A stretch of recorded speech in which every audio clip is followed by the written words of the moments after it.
എല്ലാവർക്കും വിനീത നമസ്കാരം. ശ്രീമദ് ഭാഗവതം ദശമസ്കന്ധം അധ്യായം 12 ശ്ലോകം 37, 38, 39, 40.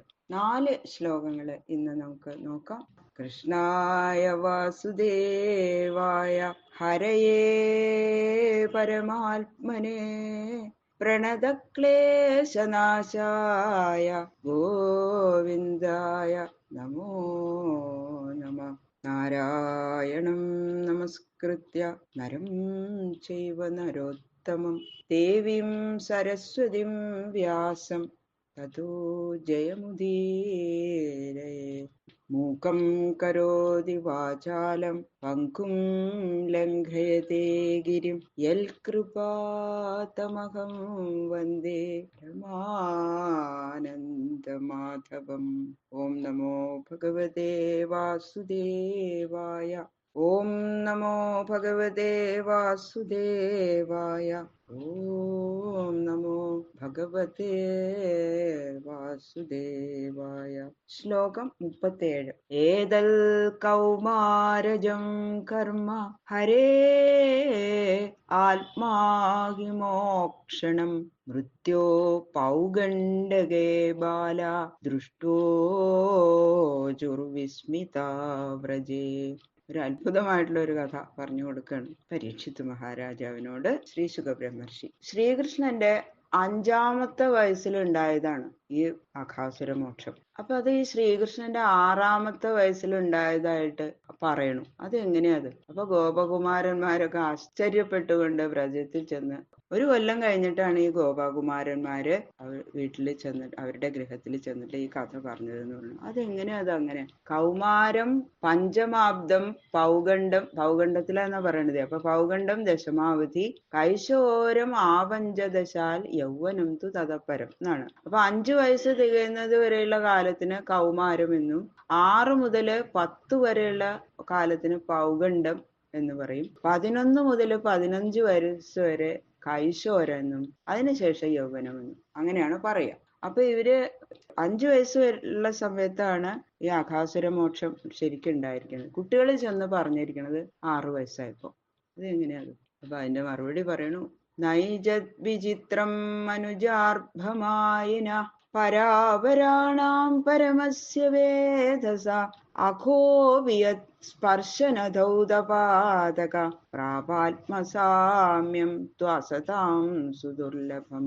അപ്പൊ അഘാസുരന് കൂടി മോക്ഷം സിദ്ധിച്ചു എന്ന് കേട്ടപ്പോ പരീക്ഷിത് മഹാരാജാവിനും ദേവന്മാർക്ക് മാത്രല്ല അവർക്ക് ആശ്ചര്യം ഉണ്ടായി. പരീക്ഷിത് മഹാരാജാവ് ഇത് എന്തൊരു അത്ഭുത ആശ്ചര്യം! അത് അത്ര പാപിയായിട്ടുള്ള അസുരൻ കൊല്ലാൻ വേണ്ടി വന്നതല്ലേ, എന്നിട്ട് അവനും ഇതുപോലെയുള്ള അത്ഭുതമായിട്ടുള്ള മോക്ഷം കൊടുത്തു, എല്ലാവരും കാണത്തക്ക വിധത്തില് എന്ന് പറഞ്ഞപ്പോ ആശ്ചര്യപ്പെട്ടിരിക്കുന്ന രാജാവിനോട് ശ്രീ ശുകബ്രഹ്മർഷി പറയണു, ഹേ രാജാവേ, ഇത് ആശ്ചര്യാണെന്നൊന്നും ധരിക്കണ്ട.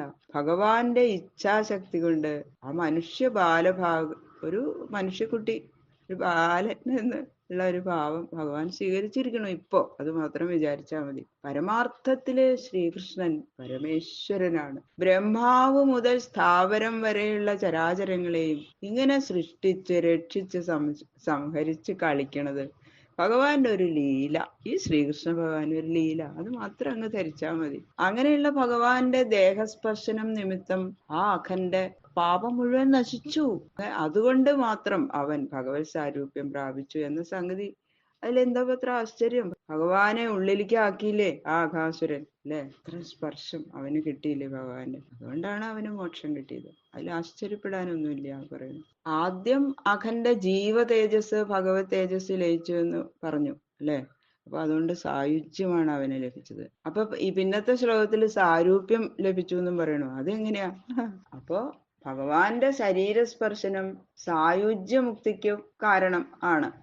അത് മനസ്സിലാക്കാൻ വേണ്ടിയിട്ട് സായുജ്യം ഉണ്ടായി എന്ന് പറഞ്ഞു. ഭഗവാന്റെ ഇച്ഛ ഇപ്പൊ അവന് സായുജ്യം നൽകാനല്ല, അതുകൊണ്ട് ഇവിടെ സാരൂപ്യ പ്രാപ്തി ഉണ്ടായെന്ന് കാണിച്ചു. അപ്പൊ അത് രണ്ടും ഉണ്ടായി. അപ്പൊ ഇങ്ങനെയുള്ളവർക്ക് ഒരു അവസ്ഥ സുഹൃതം ചെയ്തവർക്കല്ലാതെ ആ വിഷയാസക്തന്മാർക്കൊക്കെ ഉണ്ടാവുമോ? അവർക്കൊന്നും കിട്ടണതല്ല ഇത്. അങ്ങനെ ദുർലഭമായിരിക്കുന്ന ഈ സാരൂപ്യം അഖന് നൽകിയ ഭഗവാനെ സ്നേഹപൂർവം ഭജിക്കുന്ന ഭക്തന്മാർക്ക് സായുജ്യം സിദ്ധിക്കാൻ എത്ര എളുപ്പാ. അതാണ് ഇപ്പൊ ഇതെന്ന്. ആ അഖന് പോലും സായുജ്യം ലഭിച്ചു, സാരൂപ്യ മുക്തി ലഭിച്ചു. അപ്പൊ പിന്നെ സ്നേഹപൂർവം ഭഗവാനെ ഭജിക്കുന്നവർക്ക് എന്തെല്ലാം ലഭിക്കില്ല. പ്രത്യേകിച്ച് പറയേണ്ട കാര്യമില്ലല്ലോ, മറ്റുള്ളവർക്കും കൂടി മനസ്സിലാക്കാൻ വേണ്ടി കാണിച്ചു കൊടുക്കണത് എന്ന് പറയുന്നു. സകൃല്യതംഗ പ്രതിമാന്തരാഹിത മനോമയേ ഭാഗവതിം ദദോ ഗതിം സയേവ നിത്യാത്മസുഖാനുഭൂത്യഭിപ്യുതസ്തമായോന്തർഗതോ ഹി കിം പുനഃ. ഭഗവത് സ്വരൂപത്തെ മനസ്സുകൊണ്ട് സങ്കല്പിച്ച് ആ ലോകോത്തര സൗന്ദര്യ നിദാനമായിരിക്കുന്ന ആകൃതിയുടെ പ്രതിമ ഉള്ളിൽ അങ്ങനെ ധ്യാനിച്ച് ഉറപ്പിച്ച ഭക്തന്മാർക്ക് ആ മനോമയമായിരിക്കുന്ന ഭഗവത് രൂപം ഭഗവാനോട് ചേരുക എന്ന ആ വലിയ നിലയെ നൽകിയിരിക്കുകയാണ്. ഭഗവാനെ ഇങ്ങനെ അത്രയും ഭക്തിപൂർവ്വം ഇങ്ങനെ ധ്യാനിച്ച് ഓരോ അംഗങ്ങളെയും പ്രത്യേകം ധ്യാനിച്ചിരിക്കുന്ന ഭക്തന്മാർക്ക് ഭഗവാനോട് ചേർക്കും അങ്ങനെയുള്ളവരെ ഭഗവാൻ, അത് ഉറപ്പാണെന്ന്. ഇപ്പൊ ഭഗവാനെ തന്നെയാണ് തന്റെ മുഖദ്വാരത്തിൽ കൂടി ഉള്ളിലേക്ക് പ്രവേശിപ്പിച്ചത് അല്ലെ. ഭഗവാനെ ആ ഹൃദയത്തിലേക്ക് തന്നെ ഉള്ളിലേക്ക് ആ അഖന്റെ ഉള്ളിലേക്ക് അങ്ങോട്ട് പ്രവേശിപ്പിച്ചു അഖൻ. അങ്ങനെയല്ലേ ചെയ്തത്. അപ്പൊ ആദിമധ്യാന്തഹീനനും ആത്മാനന്ദാനുഭാവത്താൽ മായയെ ദൂരീകരിച്ചവനും ജീവന്മാരുടെ സർവക്ലേശങ്ങളെയും നശിപ്പിച്ച് അവർക്ക് ഒരിക്കലും നശിക്കാത്ത പരമാനന്ദത്തെ നൽകുന്ന പരമകരുണാനിധിയുമായ ഭഗവാൻ തന്നെ ഒരാളുടെ ഉള്ളിൽ പ്രവേശിച്ചാൽ പിന്നെ അവന് പരിപൂർണമായ ആനന്ദം സിദ്ധിച്ചുവെന്ന് പറയുന്നതിൽ വല്ല ആശ്ചര്യമുണ്ടോ? അങ്ങനെയുള്ള ഭഗവാനല്ലേ ആ അഖന്റെ ഉള്ളിലേക്ക് പ്രവേശിച്ചത്, ഉള്ളിലേക്ക് പ്രവേശിപ്പിക്കുകയല്ലേ ചെയ്തത് ആഘാസുരൻ. അപ്പൊ പിന്നെ അവന് സാരൂപ്യം അല്ലാതെ എന്താ ലഭിക്കുക? അതിലെന്താ അത്ര ആശ്ചര്യം? ഒരു പ്രതിമയുടെ ധ്യാനം കൊണ്ട് തന്നെ സായുജ്യം സിദ്ധിക്കുമ്പോ ഭഗവാന്റെ പ്രതിമ വെച്ചിട്ട് അത് ഇത്രയും ഭക്തിപൂർവ്വം ധ്യാനിക്കുമ്പോൾ സായുജ്യം ലഭിക്കണം. അപ്പൊ പിന്നെ സാക്ഷാൽ മൂർത്തിയുടെ ദർശന സ്പർശനാദികൾ കൊണ്ട് സങ്കടം എല്ലാം നശിച്ച അഘാസുരൻ സാരൂപ്യം പ്രാപിച്ചതിൽ എന്താണ് അത്ഭുതം? ഒരു ആശ്ചര്യമില്ല. അതങ്ങനെ മനസ്സിലാക്കി കൊടുത്തു ശ്രീ ശുകബ്രഹ്മർഷി പരീക്ഷിത് മഹാരാജാവിന്. സൂതവാച ഇത്തം ദ്വിജാ യാദവദേവദത്തഃ ശ്രുത്വാ സ്വരാദുശ്ചരിതം വിചിത്രം പപ്രച്ഛ ഭൂയോപി തദേവ പുണ്യം വയ്യാസകിം യന്നിഗൃഹീതചേതാഃ.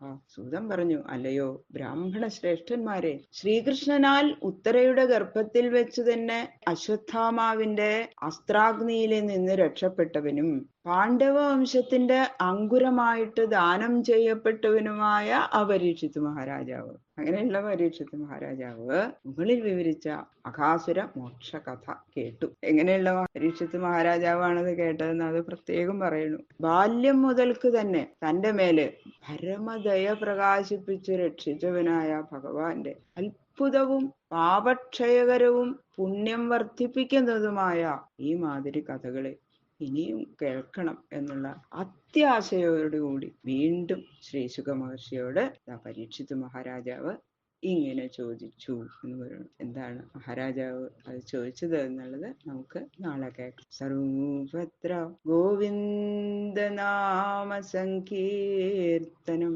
ഗോവിന്ദ ഗോവിന്ദ.